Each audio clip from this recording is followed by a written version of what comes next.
take a cab to the hospital, only to run into Andrew. He frowned and asked me, "Why didn't you reply to my messages?" I unlocked my phone and realized he had sent over a dozen messages after I liked the post, explaining that Tessa only made that post because she lost a game. What a lousy lie. I couldn't be bothered to expose him, so I casually brushed it off. I fell asleep and didn't see it. He stared at the redness on my cheek, seemingly worried. "Didn't you skip the cake? How did you get an allergic reaction?" The doctor behind me explained, "Being in the same air as the allergen can also cause a reaction." Andrew instinctively rubbed his fingers, seeming like he wanted to say something, but then Tessa's soft call came from the ward. "Behind, Andrew." Andrew immediately left me and went inside. I scoffed at myself, grabbed the medicine and turned to leave. Downstairs, I ran into a heavy rainstorm and couldn't get a cab. Andrew pulled up beside me in his car. Tessa was sitting in the passenger seat, wearing the jacket I bought for Andrew as his 24th birthday gift. In my earphones came a gritted voice. "He's a jerk." I found it noisy and casually turned down the volume. Tessa leaned out, looking surprised. "Violet, why didn't you let Andrew drive you to the hospital? I just have a slight cough and he insisted on coming with me for a checkup." She pouted playfully and looked at Andrew. "I already told you I'm fine." Andrew gently pinched her nose. "You're about to join the international designer competition. You can't afford to have any health issues." Then he glanced at me and said curtly, "Stop being dramatic. Get in the car." It's late at night and hard to get a cab, so I nodded, opened the car door and got into the backseat, only to find a pair of black lace panties. "Ah, how did this get here?" Tessa's face turned red as she grabbed it, then pinched Andrew's waist hard and whispered, "Didn't you say you put it away?" She blamed him with her words, but her eyes fixed on me, full of provocation and pride. Andrew seemed flustered for a moment when he saw the panties, then took them and casually tossed them into the glove compartment. Tessa then remembered to explain to me, "Violet, don't overthink it. I had an urgent interview tonight and was in such a rush, changing that I accidentally left it behind." I nodded calmly.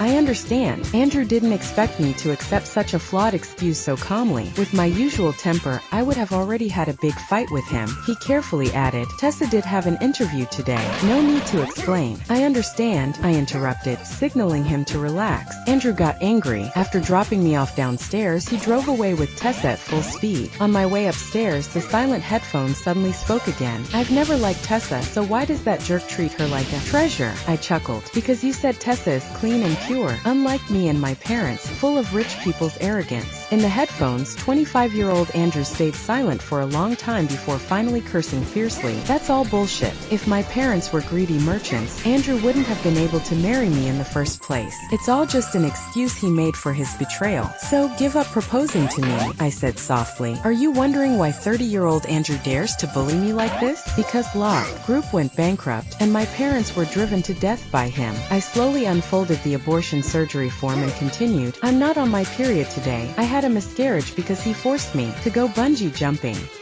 Andrew went offline in the headset like a deserter. I thought everything would end there, but to my surprise, I woke up the next day to find myself trending. The trending topic was, "Andrew will always only love Violet." All my friends came to congratulate me, saying Andrew had finally changed his mind and I could be at ease. But my heart sank to the bottom, because 25-year-old Andrew came online. He laughed smugly through the headphones. "Honey, did you see the trending topic I booked? You think this can change everything?" I responded coldly, "You'll see the consequences soon." Within 10 minutes, that trending topic was forcibly removed. Replacing it was a brand new entry. "Andrew and Tessa are true love." Meanwhile, my phone was almost blown up by Andrew's calls. It wasn't until I held the divorce papers and arrived downstairs at his company that I finally pressed the answer button. On the other end of the line, he started yelling furiously, "Violet, don't you think playing these tricks is disgusting? You know, Tessa is in the prime of her career, yet you smear her? How could there be such a filthy, shameless woman like you? Let me tell you, if you keep this nonsense up, let's just get a divorce." This is the sentence I was waiting for. Afraid he might change his mind, I quickly said, "All right, I'm downstairs at your company. Let's get a divorce." I waited for him in the cafe downstairs. What I got instead was his sudden, furious outburst. "Violet, you're truly despicable." He stormed in front of all the customers and kicked me hard in the stomach. As I was in so much pain I nearly passed out, he grabbed my hair and yanked me up. He played Tessa's newly sent voice message right by my ear. "Andrew, Max was stolen by Violet. There's so much blood and dog fur. On the ground. I'm so scared. Max was a keepsake from my grandma. I'm willing to apologize to Violet. Please, I beg you, ask her to return Max to me. Okay. A metallic taste filled my throat as I weakly explained, I didn't steal her dog. What I got in return was an even angrier slap from Andrew. He pointed at me and roared, Tessa is so kind, would she lie? You've done everything to bully and hurt her, and now you're pretending to want a divorce from me? A gold digger like you, would you really leave me? My cheek swelled up badly from the slap. A guest wanted to step in and stop him, but Andrew picked up a cup of scalding coffee and poured it over my head. As I screamed in pain, he told the others, she's a mistress, not only seducing me but also stealing my lover's dog. His confident tone drew the sympathy of others in the cafe. So she's a shameless mistress. Serves her right. Slut. Beat her to death. Better strip her clothes off and throw her out. In the headphones, Andrew went crazy, shouting shakily, impossible, it shouldn't be like this. Violet, run. I turned in pain, trying to escape, but was firmly pinned down by the bodyguards he brought. He said, you're not leaving until you tell me where Tessa's dog is.